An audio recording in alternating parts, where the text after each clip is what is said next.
Our episodes deal with serious and often distressing incidents. If you feel at any time you need support, please contact your local crisis centre. For suggested phone numbers for confidential support and for a more detailed list of content warnings, please see the show notes for this episode on your app or on our website.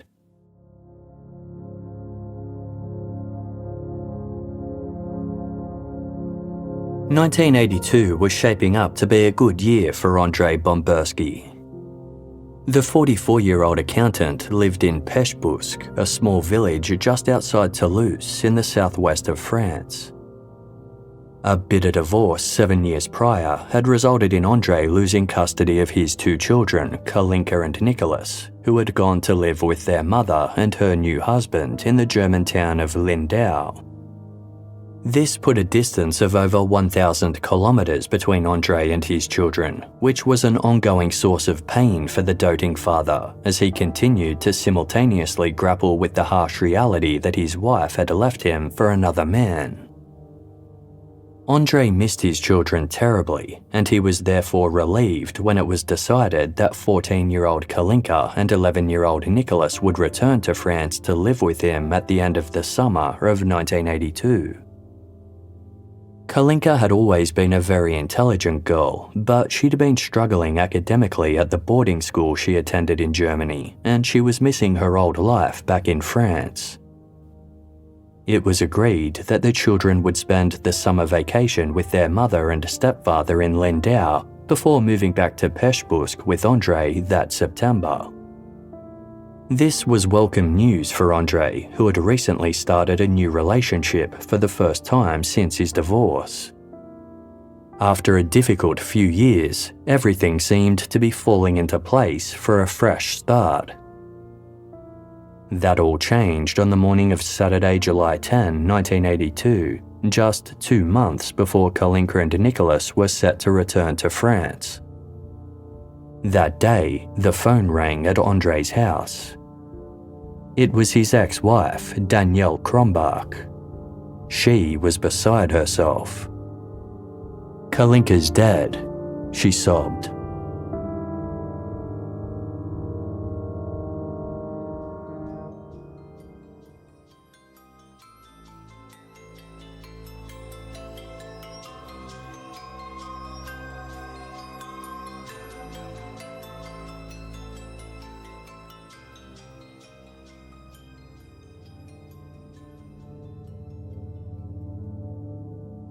André Bamberski listened in shock as Danielle explained that Kalinka had spent the previous day of Friday, July 9 windsurfing on Lake Constance, the crystal clear bay located behind the Krombach's home in Lindau. Danielle, Kalinka and Nicholas lived there with Danielle's husband, a respected cardiologist named Dieter Krombach, as well as Dr. Krombach's 2 older children from a previous marriage. Danielle said that Kalinka had returned home at around 5 p.m. She remarked that she was feeling tired and a little unwell, but other than that, she'd been her typical happy self. The family ate dinner together around 7:30 p.m, after which Dr. Krombach's children went out and the others soon retired to bed for the night as normal. Danielle explained that the next morning, Dr. Krombach went to wake Kalinka up so they could go horseback riding together, only to find her lying in her bed, unconscious. He administered various injections in an attempt to revive her, but it was too late. She was already dead. With no physical explanation as to how Kalinka had died, Dr. Krombach suspected that she'd most likely suffered from heat stroke after overexposure to the sun the previous day and had gone into shock as a result. Paramedics were called, but there was nothing they could do. Kalinka's body was taken straight to the funeral home. André Bamberski couldn't believe what he was hearing. Kalinka was a healthy, athletic teenager who lived an incredibly active lifestyle and had no underlying medical conditions. How could she have possibly died in her sleep, and from heat stroke no less? Furthermore, It had only been around 29 degrees Celsius in Lindau, yet Kalinka was used to much hotter temperatures than that in France. To André, it simply didn't make sense. His head still spinning, André immediately travelled to Lindau. He hoped that his son Nicholas could shed some further light on the situation, but the 11-year-old said there was nothing out of the ordinary about the way Kalinka had behaved on the night that she died. She didn't exhibit any of the major signs of heatstroke, such as dizziness, confusion, slurred speech, or profuse sweating. Nicholas didn't even recall Kalinka mentioning she was tired. In Germany, it was protocol that police be notified and an autopsy be conducted for any death that wasn't directly attributed to natural causes. 2 days after Kalinka's death, 2 pathologists performed an autopsy on the teenager's body. Given the summer heat, her body was already in an advanced state of decomposition, yet they noted Kalinka's overall good health and hygiene. An examination of Kalinka's airways and lungs revealed the presence of aspirated stomach contents, which indicated that she'd likely vomited in her sleep and subsequently choked to death. The pathologists estimated Kalinka had died around 7 to 8 hours after eating dinner, putting her time of death sometime between 3 and 4 a.m. on Saturday, July 10, 1982. On the same day that the autopsy was conducted, a police officer questioned Dr. Dieter Krombach about the events leading up to Kalinka's death. Krombach explained that when Kalinka returned home from Lake Constance on Friday, she complained that she hadn't gotten much of a suntan.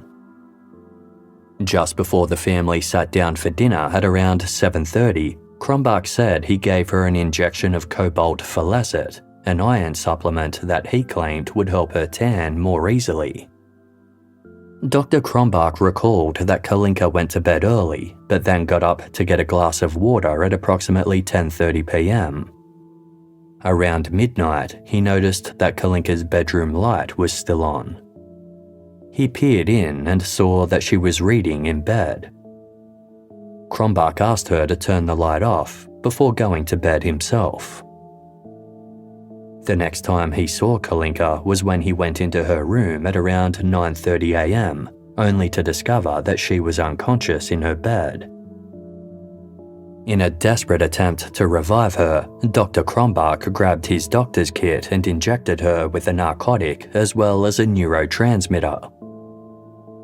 Realizing it was hopeless and that she was already dead, he phoned emergency services who came to the house and removed Kalinka's body. They noted no signs of violence apart from the injection marks on her thorax and right arm. A local prosecutor reviewed the case and determined that no foul play had occurred. They closed Kalinka Bamberski's file, leaving her family to grieve as they came to terms with this unforeseen tragedy. Back in France, André Bamberski tried to accept that his daughter was gone, but he couldn't shake the feeling that something wasn't right. At Kalinka's funeral, he'd overheard whispers that she had died as a result of the iron injection that Dieter Krombach had given to help her tan. This was the first André had heard about any such injection. His ex-wife Danielle had made no mention of it. Danielle had also promised to send André a copy of the autopsy report, yet 1 week passed, and then another, and still there was no sign of it. André called Danielle and demanded to know what was going on. It was a difficult situation to navigate, given that the pair already had a complex history between them. The two had met in the Moroccan city of Casablanca in the early 1960s, where André was overseeing a large accounting company that specialized in international taxation. They got married and had Kalinka shortly after, followed by Nicholas a few years after that. Life was good for the family of 4. That was until Dieter Krombach came along. At the time, Krombach worked as a doctor for the German consulate in Casablanca and lived just a few doors down from the Bamberskis. Widowed with 2 young children who attended the same international school as Kalinka and Nicholas, the 2 families would occasionally cross paths. But over time, André noticed that Dr. Krombach seemed to show up wherever they went. When the Bamberski family had a serious car accident in 1974, he was the first person to arrive on the scene. André started to suspect that something was going on between his wife and Dr. Krombach. Eventually, Danielle admitted that the 2 were having an affair. André confronted Dr. Krombach, who refused to end the relationship with Danielle. Desperate to save his marriage, André moved his family back to France. As he and Danielle worked to mend things between them, Danielle got a job in real estate that required her to travel frequently to the city of Nice, which was on the other side of the country. She decided it was easiest if she rented an apartment there during the week and then returned home on the weekends. André was a little suspicious of this. One day, he followed Danielle as she left for work and found that she drove straight to a nearby apartment. It turned out that Dr. Dieter Krombach had moved to France so he could continue his affair with Danielle. André filed for divorce and Danielle married Krombach shortly after. Things had been bitter between the exes ever since, with Kalinka's death marking yet another source of contention. When André called Danielle demanding to know what was going on with their daughter's autopsy, Danielle thought he was overreacting. She encouraged André to make peace with the tragedy as best as he could by accepting that Kalinka's time had simply come. But André wasn't ready to let it go. After numerous requests, 3 months after Kalinka's death, he finally got his hands on her autopsy findings. The 16-page report was written in German, so he immediately had it translated into French. When André finally sat down to read the findings, he couldn't believe his eyes. The first thing André noticed was that the pathologists had concluded that the exact cause of Kalinka's death couldn't be determined. While she had choked on her own vomit, they didn't know what had caused her to throw up in the first place. They had studied the multiple injection sites on Kalinka's body, and although they found no sign of poisoning, they noted it as odd that Dr. Krombach had attempted to revive Kalinka with various injections. Her body had already been in a clear state of rigor mortis when these drugs were administered, which meant she was already dead at the time. As a medical doctor, it should have been obvious to Krombach that any attempt to resuscitate her would be futile. More alarmingly, the pathologists noted the presence of fresh blood around Kalinka's genitals, as well as a superficial tear in her labia and a white substance inside her vagina. Yet, they hadn't conducted any tests to identify what the substance was, nor had they done any analysis to determine whether sexual intercourse had taken place before Kalinka's death. In fact, they hadn't conducted any toxicology tests at all, seemingly taking Dr. Krombach's word for the various medications she'd been given. André was gobsmacked. In his view, it didn't sound like Kalinka had died of natural causes at all. It sounded like she'd been drugged, raped, and possibly murdered. If this was true, there was only one person who could be responsible. The last person to have seen her alive, Dr. Dieter Krombach. In the autopsy report, Dr. Krombach was quoted making medical observations. To André, it seemed as though he was there during the examination, which went entirely against protocol as family members were not allowed to be present. In André's view, it sounded like Krombach was providing his version of events, and the pathologists were simply writing their report to suit. Krombach was a well-known and revered doctor in Lindau, and André suspected this could explain why further testing wasn't done and why the pathologists had been willing to overlook the suspicious findings. He knew these were big allegations to make, but for his daughter, it was a risk he was willing to take. 3 months after Kalinka's death, André Bamberski contacted the German prosecutor who had closed her file and demanded that the case be reopened. He requested that proper forensic and toxicology testing be conducted on the samples that had been taken from Kalinka's body. The prosecutor denied the request. The German authorities said that Dr. Dieter Krombach hadn't been present during the autopsy, but had simply entered the room momentarily to officially identify Kalinka's body. They trusted the pathologists and saw no reason to reinvestigate the matter. André called his ex-wife to voice his suspicions. Danielle claimed she hadn't even looked at Kalinka's autopsy report.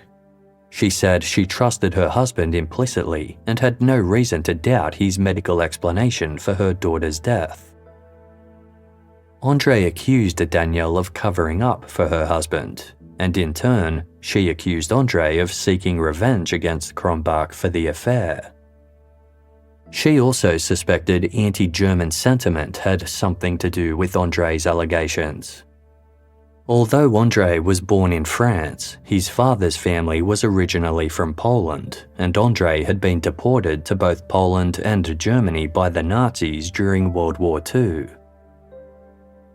Danielle told André as much, saying that his attempts to have Kalinka's case reopened dishonoured her memory. Undeterred, André Bamberski hired a renowned lawyer who convinced the German prosecutor to order a review of Kalinka's autopsy report. In November 1982, 4 months after the teenager's death, 3 experts from the Munich Forensic Institute were assigned the task. They tested samples from the injection sites on Kalinka Bamberski's body and confirmed there was no evidence of poison. However, like the original pathologists, they agreed that Dr. Krombach's resuscitation attempts on a body in rigor mortis were crude and outright strange. The forensic experts also had questions about Krombach's use of cobalt phalacet as a tanning aid, as they'd never known it to be used for such a purpose. They pointed out that the only reason this medication should be administered intravenously is in cases of severe iron deficiency anemia, and only then under close medical supervision. If not, it had the potential to be dangerous, causing serious side effects such as headaches, dizziness, nausea, loss of consciousness, and even cardiac arrest. They therefore suspected that Kalinka had an adverse reaction to the iron injection, went into shock, and then choked on her own vomit. However, the initial autopsy report estimated that Kalinka had died sometime between 3 and 4 a.m. The Munich pathologists noted that an adverse reaction would have happened immediately after the injection was administered, not several hours later. Dr. Krombach claimed he had given Kalinka the iron infusion before dinner on Friday, July 9, sometime around 7 and 7:30 p.m. Traces of undigested food in Kalinka's stomach also indicated that she'd died shortly after eating, leading the reviewing pathologists to question the time of death on the original autopsy report. The original autopsy stated that various organs had been removed from Kalinka's body during her post-mortem exam, such as her kidneys, rectum, and genitals. The reviewing team questioned one of the original pathologists about the tear on Kalinka's labia. He claimed that the damage had occurred post-mortem because of how badly decomposed Kalinka's body had been. The team from the Munich Forensic Institute requested access to these organs for further analysis, but the prosecution's office brushed off their request and the matter wasn't pursued further. Without all the evidence, the team therefore produced an inconclusive report, stating that while they were unable to determine Kalinka's exact cause of death, they suspected it had something to do with the cobalt falecid injection. For André Bamberski, these findings were significant. If Kalinka had died shortly after receiving the iron shot, then it called into question Dr. Krombach's claim that he'd seen Kalinka around midnight when he'd asked her to turn off her light. While this wasn't enough to convince German prosecutors to reopen the case, the discrepancy between the two reports only made André Bamberski more certain that Dr. Krombach was covering something up. He visited Kalinka's gravesite and made a vow. He'd discover the truth and get justice for her, no matter what.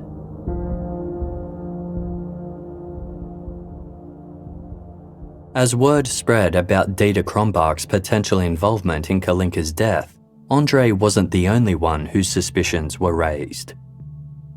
In 1969, Krombach's first wife, 24-year-old Monika, had been rushed to hospital after suffering from a mysterious illness that had rendered her unable to see, speak, or move.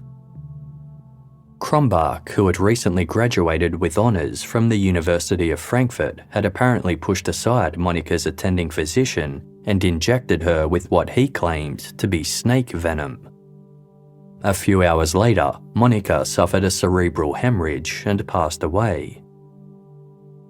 The doctors had attributed Monika's death to an overdose of the contraceptive pill, but when her parents heard about what happened to Kalinka Bamberski, they suspected that Krombach could have poisoned Monika too. They claimed that Krombach had treated Monika terribly when she was still alive, beating her and threatening to kill her. In 1983, Monika's parents reported their suspicions to the German police and an investigation was launched, but no evidence was found to support their theory.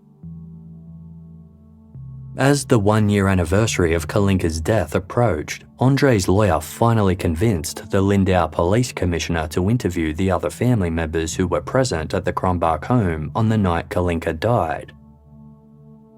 Danielle Krombach told the police that the household had eaten dinner at around 8:30 p.m., not 7:30 like her husband had originally reported.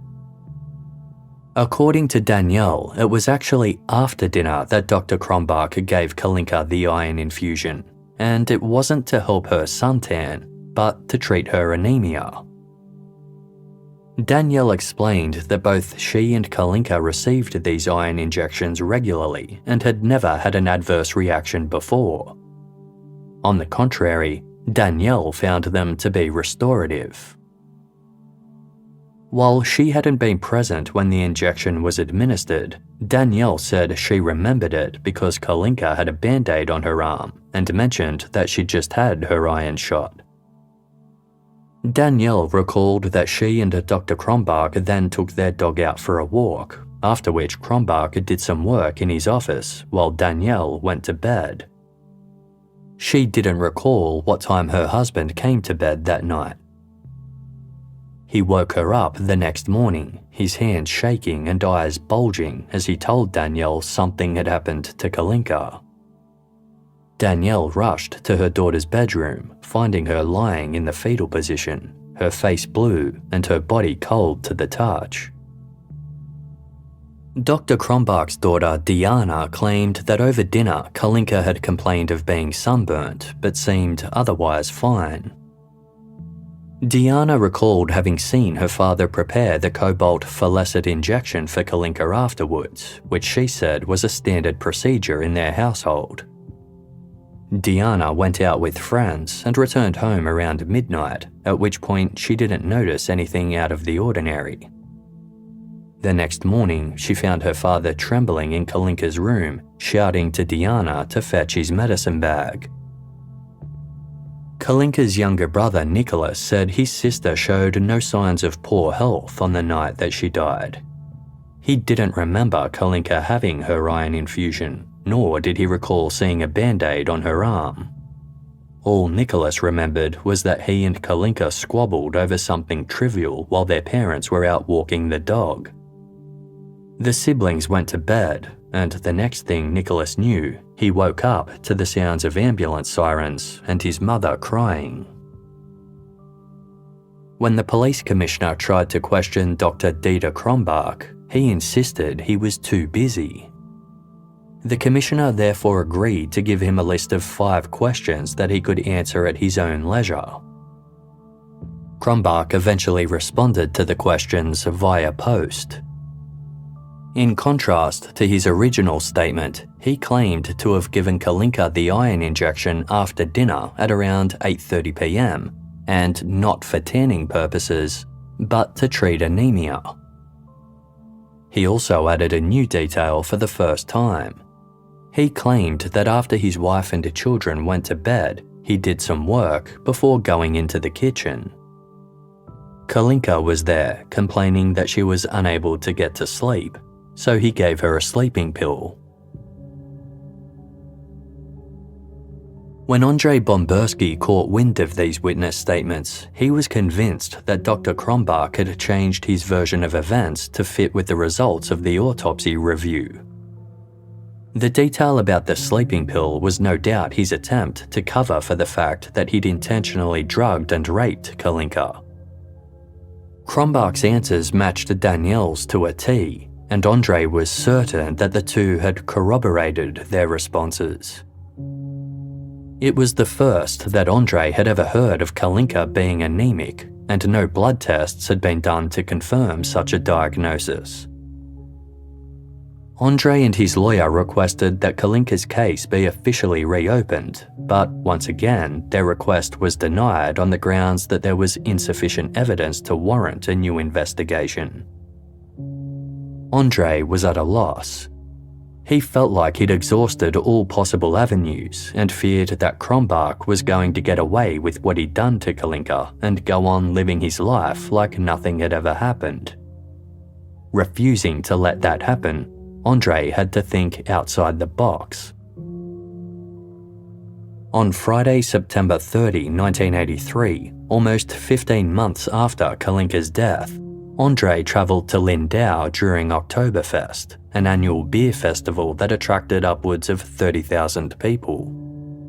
André walked the crowded streets and stopped into the bustling cafes and restaurants, handing out a 2-page leaflet that began, "You should know that a criminal lives in Lindau. It is Dr. Krombach, who practices at 23A Bregenzer Street.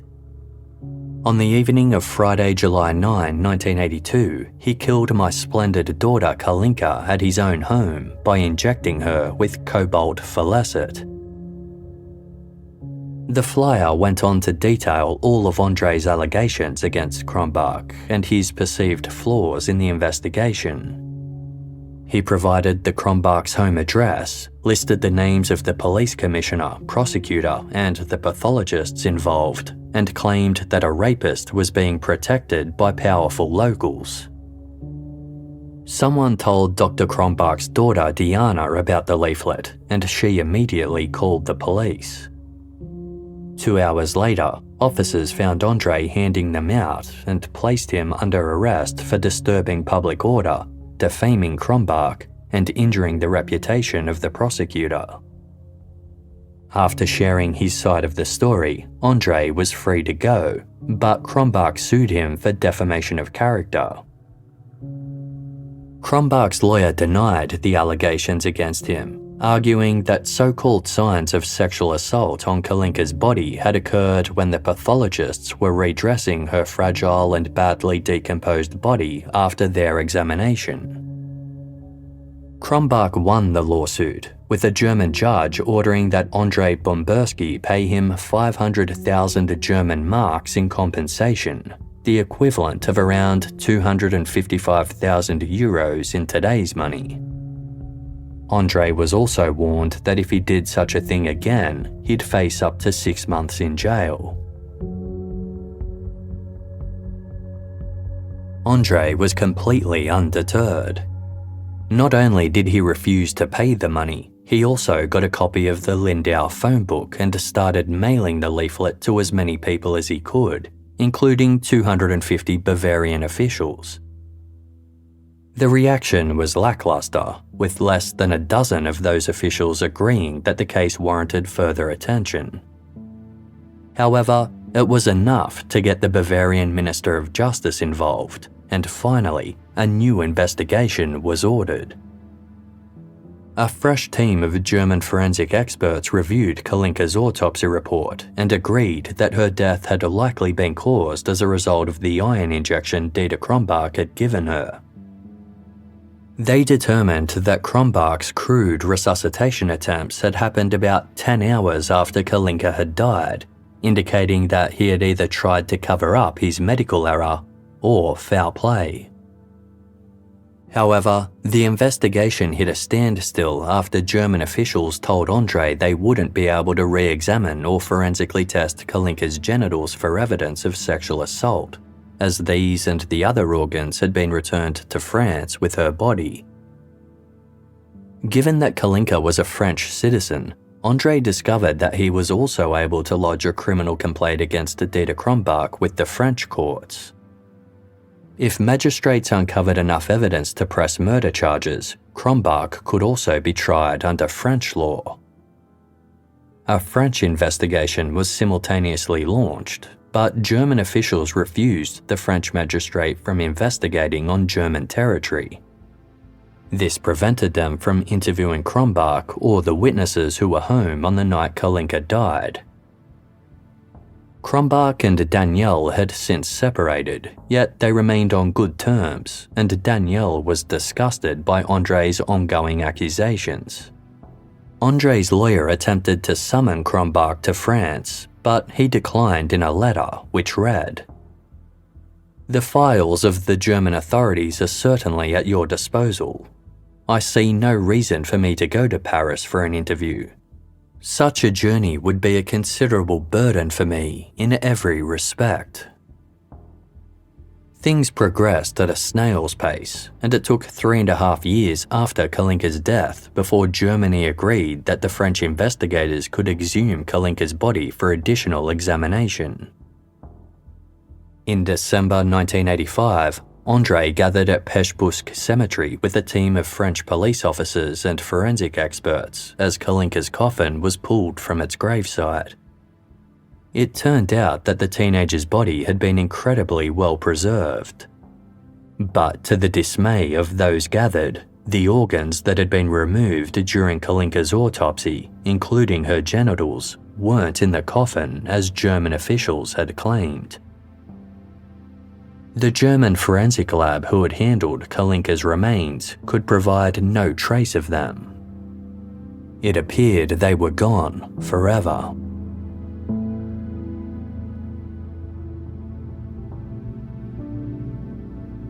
Without access to the sex organs that had been removed from Kalinka's body, the German court ruled there was insufficient evidence to press any charges against Dieter Krombach, and the German officials made it clear they would not be investigating the case any further. André Bamberski was horrified by the way Kalinka's body had been treated during the autopsy.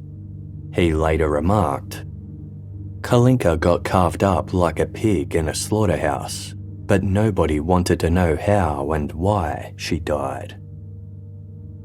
The only hope André had left was with the French investigation, but German officials refused to extradite Krombach to France on the grounds that he'd essentially already been acquitted by the German courts. The Germans claimed that undergoing prosecution in France would go against the European Union's double jeopardy principle, which prevented individuals from being tried for the same offence after they had already been acquitted. With no new evidence to examine, the French magistrates requested access to the original samples taken from Kalinka's body. They had to be manually retrieved from Munich, a process 2 years in the making. In 1988, a team of 3 French forensic experts were finally able to examine the available evidence for themselves. They were given skin, lung, heart, and tissue samples from Kalinka's body, yet test tubes filled with her blood had been inexplicably discarded by the first reviewing team at the Munich Forensic Institute. The lack of blood meant they were unable to find a definitive link between any intravenous substance and Kalinka's death. However, the trio highlighted various gaps in the previous autopsy reports, concluding that Kalinka Bamberski had died as a direct result of the iron injection Dr. Krombach had given her. With nothing in her medical records to indicate that Kalinka was anemic, the injection would have put her body into shock, in turn causing her to lose consciousness and choke on her own vomit. She would have died shortly after receiving the injection, once again calling into question Krombach's timeline of events. The drugs Krombach had injected her with hours later weren't known to be used for resuscitation purposes, and given together, they formed a dangerous combination. Therefore, the experts concluded the only reason Krombach would have administered these drugs was to make it look like he'd made a genuine attempt to revive Kalinka, or to cover up another drug that he'd given her earlier on, possibly to enable a sexual assault. It took another few years until the French magistrates believed they'd built up a solid case against Krombach. While they didn't have enough evidence to proceed with any sexual assault charges, the courts decided that Kalinka's death was caused by a direct result of an intravenous injection or a solution that might or might not have been cobalt folacet. It wasn't enough to uphold a murder charge, but it was enough to indicate voluntary assault resulting in unintentional death. In April 1993, André Bamberski received the news he'd been waiting for almost 11 years. The Paris Court of Assize had just charged Dr. Dieter Krombach with killing Kalinka. An indictment for Krombach's arrest stated that in order to justify the injection he gave Kalinka, Krombach furnished conflicting and untrue accounts. It further stated that he, quote, also lied about the chronology of the events when he affirmed that the injection had taken place several hours before the death. Lastly, the faked attempt to revive her and the use of mutually incompatible products on a living being can only be explained by an intention to conceal the cause of death. These factors taken as a whole constitute sufficient grounds for suspecting that Dieter Krombach gave the fatal injection not as a cure, but with the intention of causing death. Given Kalinka's age, the maximum penalty Krombach faced was 30 years in prison. The trial was set to take place in Paris, but Krombach successfully postponed it several times. When the date was finally set for early March 1995, Krombach was protected by a law that prevented German citizens from being prosecuted outside of their own country. He therefore wasn't legally required to attend his own trial, and it went ahead without him in what's known as a trial in absentia. There were no defense attorneys present, nor were there any witnesses or jury members. Instead, a judge reviewed the available evidence, which excluded the sexual assault allegations, and concluded that Dieter Krombach was guilty of willful violence leading to death without intent, or in other words, manslaughter. Without the sexual assault motive, the court concluded that Krombach was responsible for Kalinka's death because he'd given her the injection without then monitoring her for possible adverse reactions. Krombach was sentenced to 15 years in a French prison, the maximum sentence for manslaughter at the time. Despite this conviction and sentence, Germany remained under no legal obligation to extradite Krombach. He was ultimately a convicted killer allowed to walk free, provided he steer clear of France. André Bamberski wasn't the only one outraged by this technical loophole. After an article about the case appeared in a major French newspaper the following year, pressure was placed on the Paris public prosecutor, and eventually Interpol issued an international arrest warrant for Krombach. This meant that if he attempted to leave Germany, he'd no longer be protected by German laws and would be extradited to France to see out his sentence. In March 1997, 2 years after the trial, André Bamberski's phone rang. A German journalist was on the other line with some information they thought might be of interest to him. 61-year-old Dieter Krombach had just been arrested. André's immediate thought was that Krombach was finally being held accountable for Kalinka's death, but what the journalist told him next was even more astonishing. 16-year-old Laura Stieler was a Russian immigrant living in Lindau. On the morning of Tuesday, February 11, 1997, she attended Dr. Krombach's practice to undergo a gastroscopy, a diagnostic procedure that involves an endoscope being passed through the mouth and into the esophagus, stomach, and bowel. As per standard practice, Laura was given an anesthetic and a sedative to make the procedure more comfortable. The gastroscopy was completed without incident, but when Laura woke up, she took longer than usual to recover from the anesthetic. Dr. Krombach and his assistant left Laura to recover on the couch in their post-treatment room. As Laura lay there, barely able to move or speak, Dr. Krombach returned. He began kissing her and touching her breasts. Laura tried to push him away, but her body felt completely paralyzed from the anesthetic and she could barely lift her arms. Dr. Krombach locked the door from the inside and removed his pants. He took Laura's clothes off and proceeded to rape her. After he was done, he wiped them both down with a paper towel, helped Laura get dressed, and then drove her home. Laura reported the incident to the police straight away, and an examination confirmed the presence of semen. Dieter Krombach was subsequently charged with the sexual abuse of an individual unable to resist.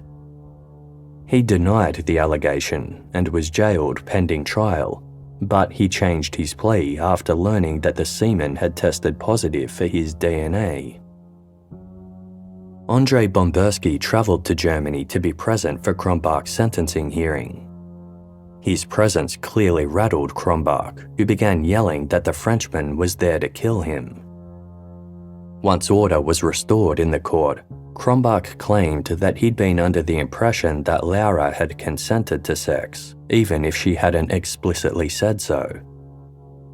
Many present were taken aback by the casual way in which he spoke about what he'd done. He seemed to have no remorse, instead testifying with what some viewed as a kind of amused cynicism. A psychiatrist testified that Krombach was a narcissist who considered himself above the law, a description many found apt after he was handed a 2-year suspended sentence. The citizens of Lindau were outraged. Hundreds gathered to protest against the leniency of the sentence, while a petition circulated demanding that Krombach's medical license be revoked. Wanting to voice his side of the story, Krombach agreed to an exclusive interview with Barbara Furkel, a journalist for the German TV broadcaster ZDF. Answering pre-vetted questions in the presence of his lawyer, Krombach sat back comfortably in his chair as he explained that he didn't view his actions as sexual assault. He claimed that he'd simply been expressing his fondness for Laura, going so far as to call his actions love-making. While Krombach admitted that Laura hadn't been enthusiastic, he explained, "I believed she was consenting.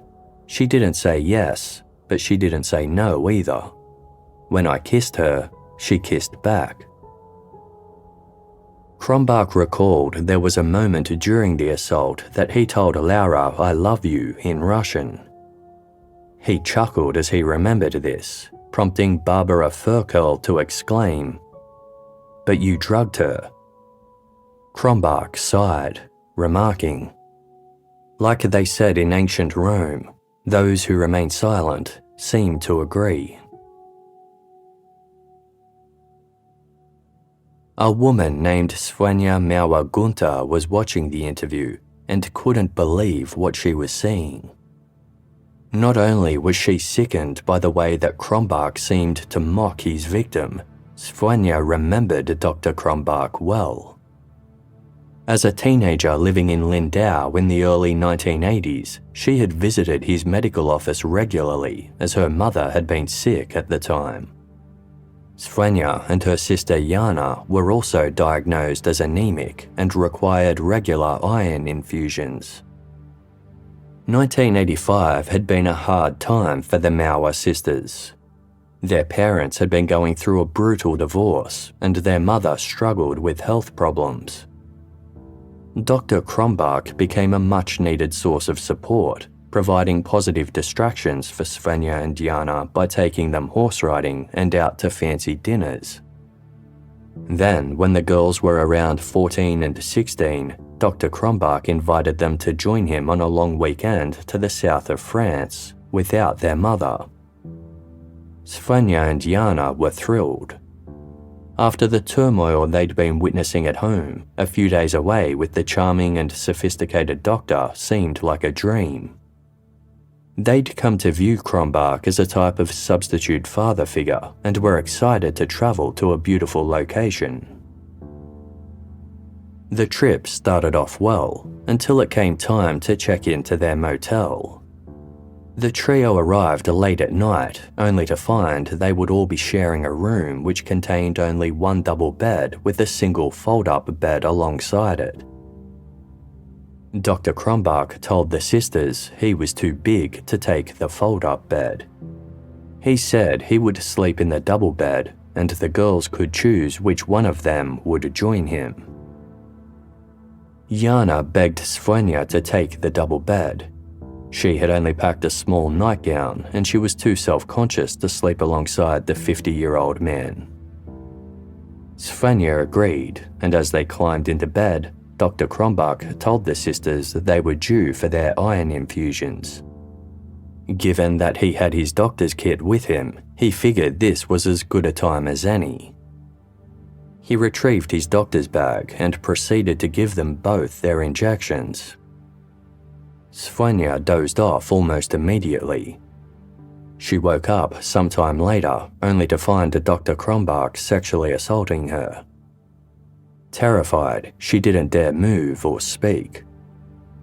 As the assault continued, she played dead, to the point that Krombach started shaking her to make sure she was still alive.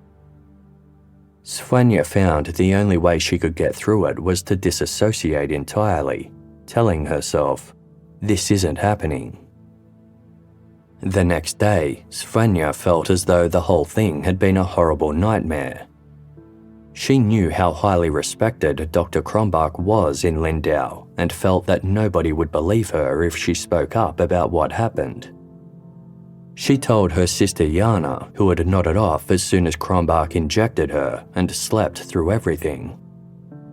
Jana didn't know whether the doctor had assaulted her too, but if he had, she felt it was best that she didn't know. The girls eventually told their mother, who scolded them for making such an allegation against a good man.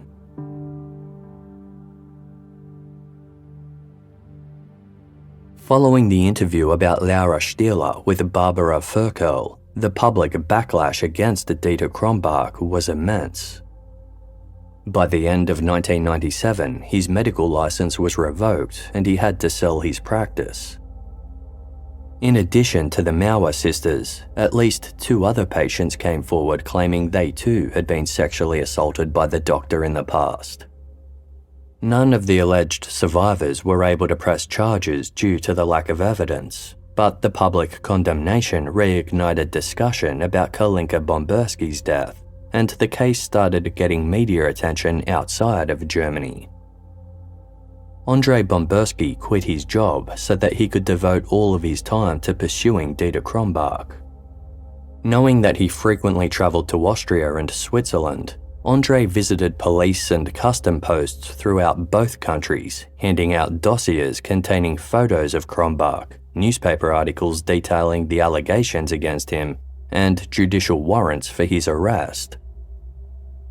The reactions were mixed. Some treated André as though he was crazy, while others were willing to listen to his story. Either way, his efforts paid off in early January 2000 when a police officer in Western Austria recognized Dieter Krombach from one of André's photos and placed him under arrest. He was detained as per the terms of the European Convention on Extradition that was in place at the time. German officials called for his release, arguing that Krombach had been cleared of any wrongdoing in his home country and that the French arrest warrant was therefore a violation of his rights. French officials didn't argue against this, and Krombach was subsequently released and free to return to Germany. Krombach and his legal team had been arguing against his manslaughter conviction in France ever since the sentence was handed down back in 1995. They petitioned to the European Court of Human Rights, asserting that France was wrong to conduct a trial without Krombach or a legal representative there to defend him. In 2001, the court concluded that by trying Krombach in absentia, France had violated several stipulations set out in the European Convention on Human Rights. They found that he'd been denied a fair hearing and his right to appeal, and that the sentence could therefore no longer be enforced. The court voided the conviction and ordered that the French government compensate Krombach with 100,000 francs for costs incurred, which was around 15,000 euros at the time. This was a major blow for André Bamberski, whose allegations against Krombach were finally being taken seriously after years of denial. He implored French officials to appeal the decision to the Grand Chamber of the European Court of Human Rights, but his request was denied. They also refused his request to re-examine Krombach's 1995 trial. The entire legal process had been incredibly grueling for André, both emotionally and financially, but still he refused to give up. André was convinced that the French authorities were prioritizing their relationship with Germany over justice for Kalinka. This suspicion only grew after he became aware of a report from Krombach's legal team that claimed public prosecutors in Paris had assured them that Krombach's sentence wouldn't be enforced. In André's view, the French had failed in their duty to catch Krombach, who was now living freely as a convicted rapist in his home country. In 2002, he filed a complaint against several French magistrates and prosecutors, alleging corruption and obstruction of justice. As André's newly appointed lawyer explained to the French television show Bring in the Accused, it was an attempt to wake up a sleeping machine by the implementation of an explosion. A judge ruled there were no grounds for André's complaint and that the allegations wouldn't be investigated further. The entire Kalinka Bamberski case was transferred back to Germany, where a new prosecutor determined yet again that no charges would be pressed against Dieter Krombach in relation to the teenager's death. André was aware that he'd earned a particular reputation within the French legal circles as an annoyance. As much as this hurt him, it made him all the more determined to continue with the fight. In 2004, the European Union implemented a new system known as the European Arrest Warrant. This aimed to simplify and streamline the extradition process for suspects within the EU so that they could be transferred from one EU state to another without the need for specific extradition treaties. As a result, French prosecutors issued a fresh European arrest warrant for Dieter Krombach. German officials denied it again, on the grounds that the case was closed. Although André seemed to hit a dead end at every turn, he wasn't alone in his quest for justice. By this point, a concerned citizen had created a group in support of André's cause titled Justice for Kalinka, which soon amassed over 1,000 members from all walks of life. Members held rallies, wrote letters to people in positions of power, and created a website detailing all the available information about André's legal struggles. German filmmaker Hilke Zinging was among those following Kalinka's case. In 2006, she released a documentary dedicated to the allegations against Dieter Krombach titled Kalinka's Last Journey, which featured interviews with the Mauer sisters. After the documentary aired, Hilke received a letter from Krombach in which he claimed that the sisters were lying about being drugged and sexually assaulted during their trip to the south of France. Krombach said he barely knew the girls and had never taken them on a holiday. Yet, the Mauer sisters had provided Hilke with photographs that proved the trip had taken place, and these had been broadcast in the documentary. Speaking about Krombach to The Guardian, Hilke later said, "I have no idea if he has problems with reality." Around the same time that the documentary aired, a German librarian named Petra Stephan sat down at her computer.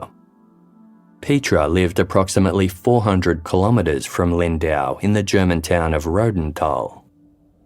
Her regular doctor had recently passed away, and she'd been given the name of his replacement. A curious person by nature, Petra typed the name of the new doctor into Google.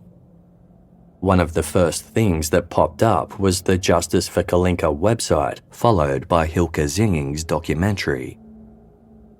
Petra was stunned as she learned about the crimes Dr. Dieter Krombach had been convicted of and discovered that he'd been banned from practicing medicine entirely.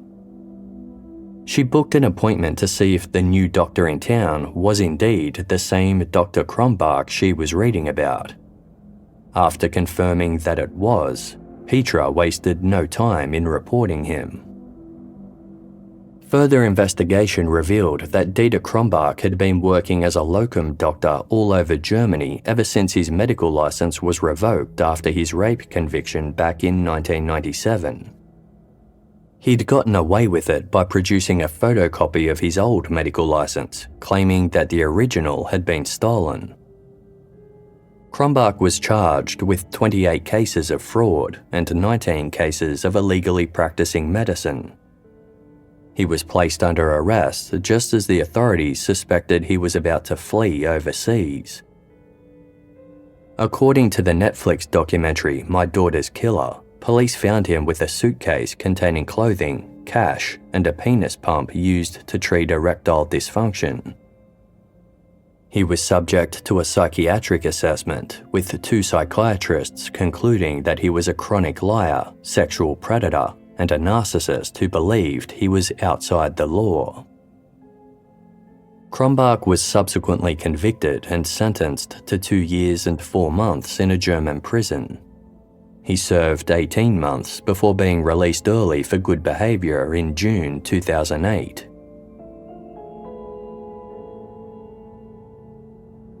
By this point, 26 years had passed since Kalinka Bamberski's death. Under French law, a 30-year statute of limitations meant there were only 4 years left in which legal action could be taken against Dieter Krombach in relation to Kalinka's death. After that, not only would he be free from facing any punishment, but he could also choose to sue André Bamberski for defamation. Following Krombach's early release from prison, the Paris Court of Appeal admitted that his 1995 trial in absentia had been distorted under pressure from Germany.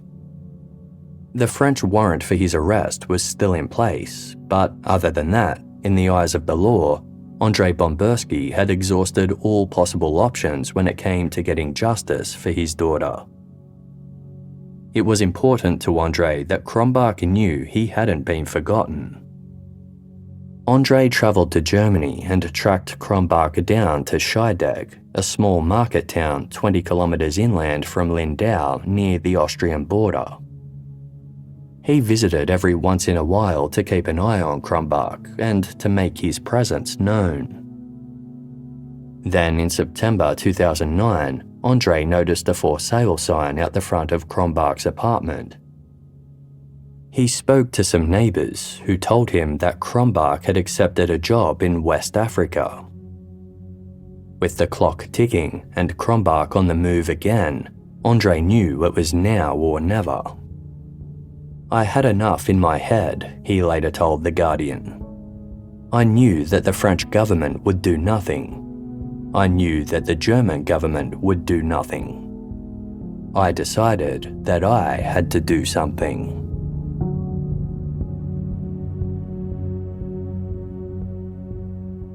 It was just after 3:15 on the morning of Sunday, October 18, 2009, when a call came through to police in the French city of Mulhouse. "Go to the Rue de Tilleul across from the customs office," an anonymous caller said. "You'll find a man tied up." The police station was only 4 blocks away. 2 squad cars raced to the narrow street near the centre of town. There, in a courtyard nestled between 2 buildings, they found an elderly man lying on the ground behind an iron gate. It was Dieter Krombach. He was curled on the pavement, his hands and feet bound together and his mouth gagged with duct tape.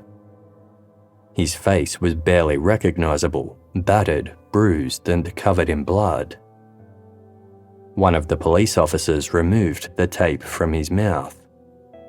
"Bamberski is behind it," he said. Krombach was rushed to hospital where he received treatment for a fractured skull. He told the police that the previous evening he'd been at his home in Scheidegg when there was a knock on the door. He answered it, only to find an unfamiliar man standing there. "Are you Krombach?" the man asked with a thick Russian accent. When Krombach answered yes, the man punched him in the face. 2 other men appeared and launched a violent attack. They managed to bind and gag Krombach before throwing him into the back seat of their car. As the men drove along, Krombach struggled and begged for his life. He offered to pay the trio €50,000 if they'd just let him go. Then, one of the men pulled out a knife and threatened to chop his penis off. Suddenly, the driver pulled over and ordered the knife-wielding man out of the car. He said they had over 300 kilometres to go and couldn't risk doing the drive with a dangerous man with a weapon. The car eventually crossed the border into France and stopped in Mulhouse, the first town they came upon that had its own police station and courthouse. The men dumped Krombach, called the police, and fled. André Bamberski wasn't with them, but Krombach had no doubt that he'd orchestrated the whole thing. The police looked into André's whereabouts the night before and confirmed he'd been in Toulouse the entire time. However, they soon received word that André had booked a flight to Mulhouse that was scheduled to arrive that evening. At 5 p.m, they drove to the hotel he'd booked in and placed him under arrest. André seemed genuinely shocked. He denied having anything to do with Krombach's abduction and claimed that he'd only travelled to Mulhouse because someone had informed him that Krombach was there. However, a search of his hotel room turned up €19,000 in cash, leading investigators to suspect that he'd paid someone to carry out the attack on his behalf. Investigators visited Krombach's home in Scheidegg and found a utility bill near the scene. On it was the address and phone number of an individual named Anton Krasniqi, a Kosovan who lived in the Austrian town of Bregenz.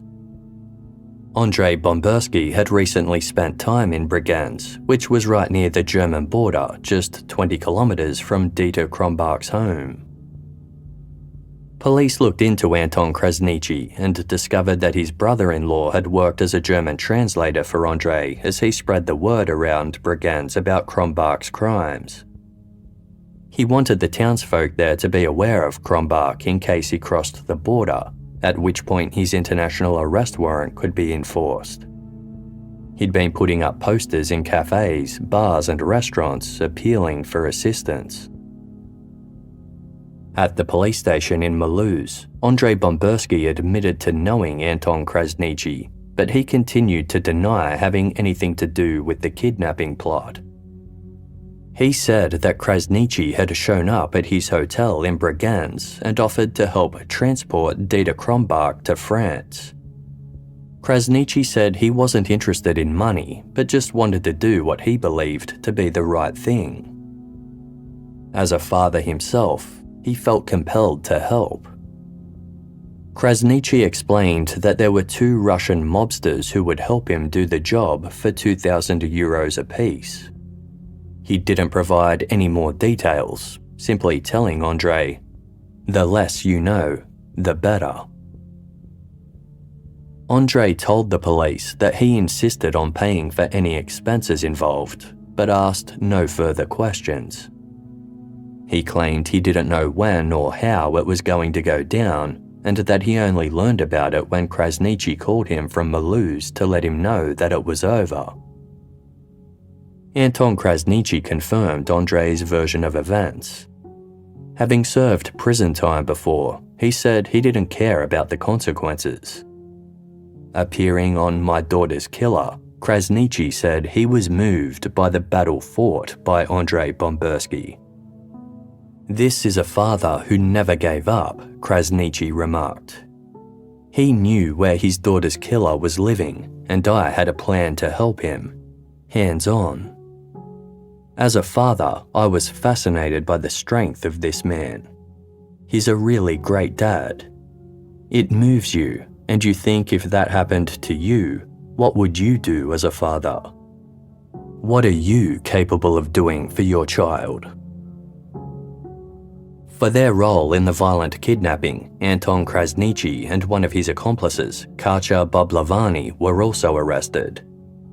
André Bamberski was hit with various charges, including kidnapping, criminal conspiracy, and complicity in causing violence, charges which came with the possibility of 15 years in prison. André's lawyer argued that his client had acted under moral duress, knowing that if he could just get Dieter Krombach to France, then the legal saga regarding Kalinka would finally be over. André was free to go, but under judicial supervision awaiting trial. When he left the Mulhouse police station, several officers gathered in the lobby and gave him a standing ovation. As he waited for his day in court, he told The Guardian, "If I should have to go to prison, I will go to prison. Most important is that Krombach is judged, even if he is not found guilty. For me, it was necessary to do justice. I think I will find some peace. This is my last fight, and I shall dedicate it to the memory of my daughter." He told La Dépêche newspaper, "I can now smile. After 27 years of fighting, I can finally say in my prayers to Kalinka that the promises I made her are beginning to be kept. The biggest part of my fight is finished.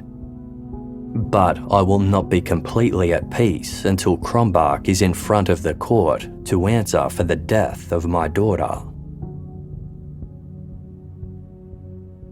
Dieter Krombach recovered from his injuries in hospital under police custody.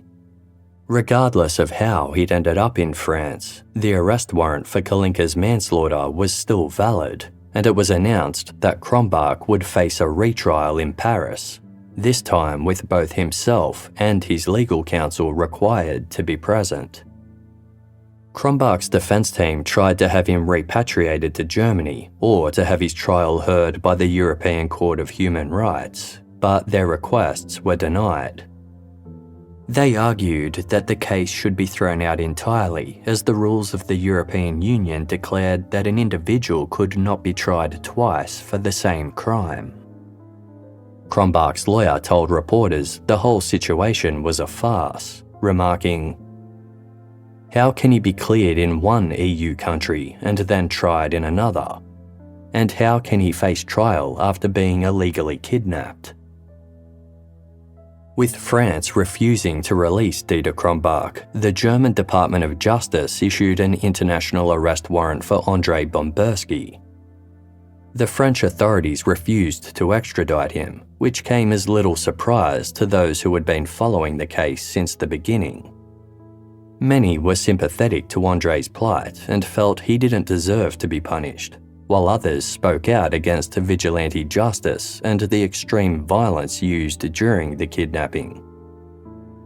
When it was announced that André intended to release a book about the case and his struggle trying to achieve justice for Kalinka, Krombach's lawyers tried unsuccessfully to have it banned, saying there was no way their client could receive a fair trial if the publication went ahead. Krombach's lawyer blamed anti-German sentiment for the support André received, telling the BBC, "The way this affair has been covered in France is shocking. Of course it is heartbreaking for Mr. Bamberski, but only one side of the story has been told. Naturally, Mr. Krombach protests his innocence, but that's not even the point. My client was cleared of guilt in his own country. He was then kidnapped and taken illegally to another European country, where he is now going to be tried for murder. Only in France could that possibly be allowed to happen."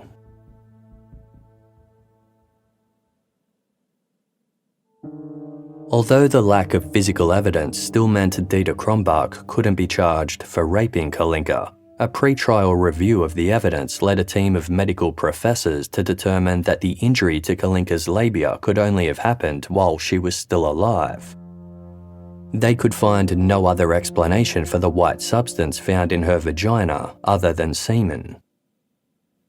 Using advanced technology that didn't exist at the time of the crime, they analysed Kalinka's heart and lung tissue and discovered the presence of a benzodiazepine, a powerful sedative that conclusively proved that Kalinka had been drugged on the night that she died. In the lead-up to Krombach's trial, several survivors of his sexual assaults came forward from Germany willing to testify against him. One of these women was a former patient of Krombach's who, in 1993, had been given a part-time job working as a cleaner for his medical practice. According to her testimony, one day she arrived at the practice around lunchtime to find nobody there except Dr. Krombach. Krombach said she was due for her iron infusion and he might as well do it there and then to save her coming back later. The woman agreed, at which point Krombach allegedly drugged and raped her. Knowing he had money and influence in town, the woman had been too afraid to report what he had done. But the most surprising witness was a woman named Isabel, who had been a patient of Dr. Krombach's during the time he was married to André's ex-wife, Danielle. Isabel, who had been just 16 at the time, claimed that she began an affair with Krombach, who was around 20 years her senior. According to Isabel, Krombach would drug an unsuspecting Danielle by slipping drops of sedatives into her drinks. Once she passed out upstairs, he would call Isabel over and the two would have sex in the downstairs living room. Up until this point, Danielle and Krombach had remained on good terms following their divorce in the late 1980s. They kept in contact, even when Danielle moved back to Toulouse, and she continued to support his innocence in Kalinka's death. If anything, she felt that André's campaign against Krombach had only served to bring the two of them closer together. Danielle had even appeared at a pre-trial hearing in 2010 to attest to Krombach's good character, telling the court that he would never rape anyone because he had no trouble attracting women on his own. She explained that she only left him because he was cheating on her, and she'd come to accept that it was part of his personality to be attracted to anything that was forbidden. But when Isabelle's story came to light, a French prosecutor advised Danielle to file a civil claim against Krombach so she could join the prosecution party and get full access to the case file. Danielle followed this advice and, for the first time ever, learned about the true extent of the allegations against her ex-husband. It was also the first time she'd read the reports that described cobalt phalacet as a dangerous drug. Krombach had never warned her of any side effects, despite administering it to herself, Kalinka, and hundreds of his patients regularly. Furthermore, it was only through reading the case file that Danielle heard Isabelle's story about Krombach sedating her so she wouldn't know he was having sex with the 16-year-old downstairs. Danielle's world came crashing down. She thought back to the night of Kalinka's death and realized she'd slept very deeply. As she began to view everything through a different lens, she wondered whether Krombach could have drugged her then too. She later told the courts, "When you've done it once, you can do it again."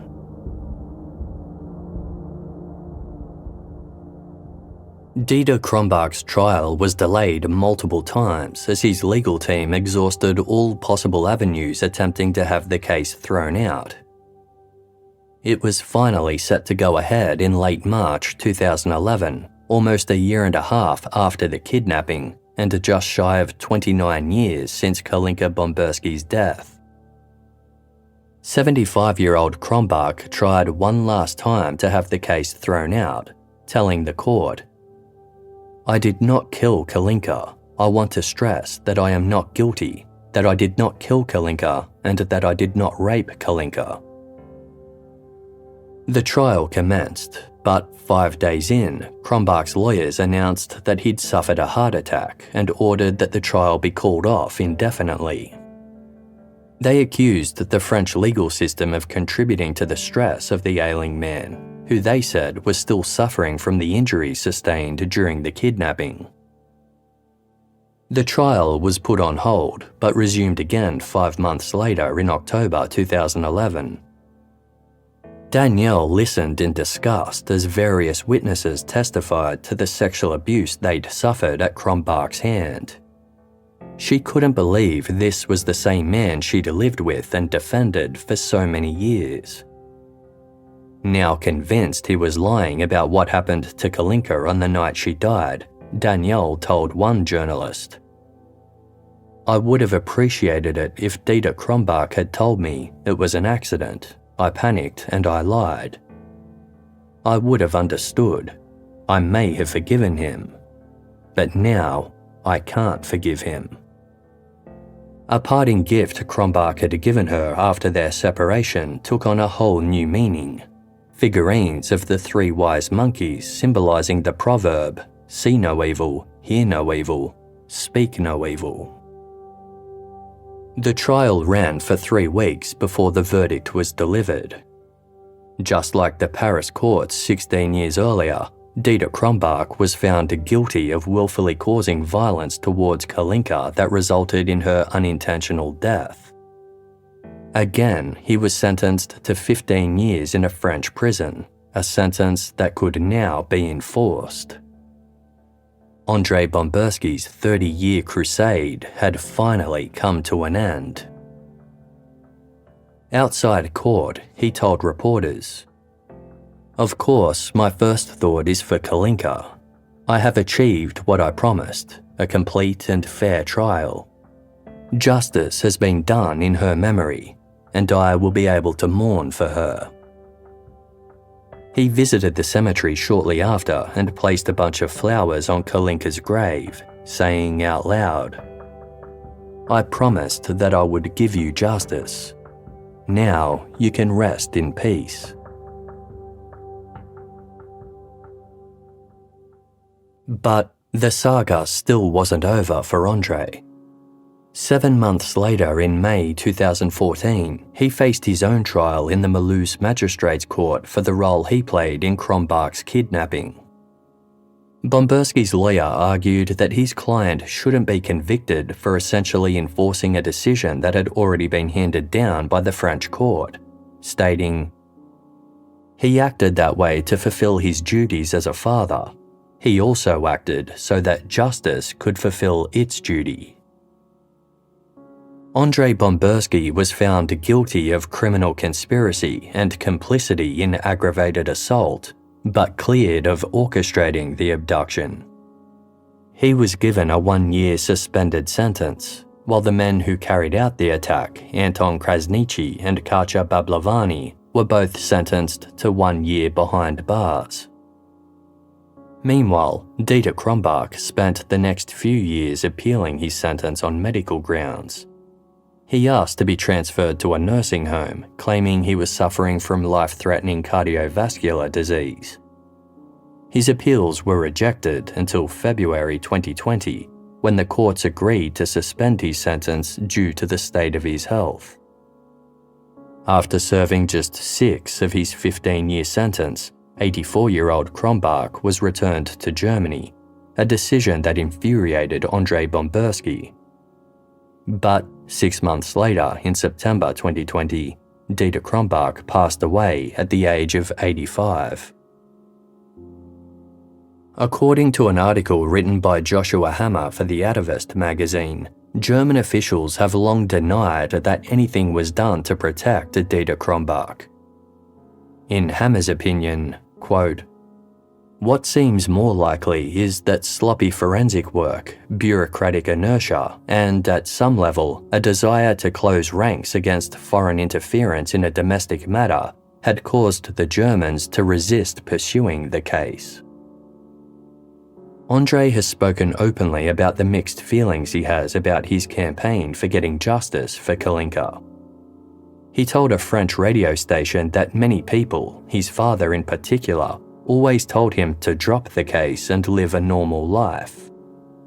He explained, "But personally, if I had dropped it, I don't think I could have lived a normal life."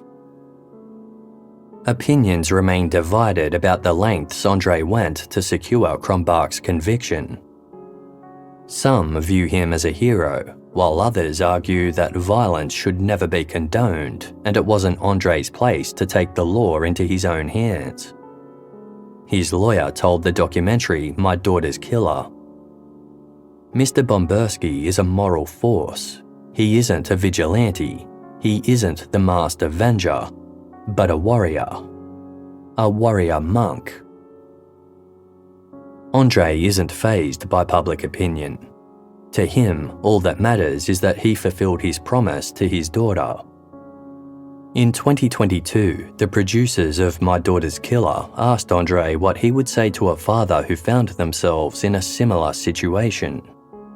André responded, "I would tell him, as it's been 39 years, don't waste your life. I fought like Don Quixote de la Mancha against windmills. I got justice for Kalinka, but honestly, these battles are extreme." André said he no longer trusted anyone, but remarked, "I hope that Kalinka is in heaven and that she knows about everything I did for her. I think that she deserved it."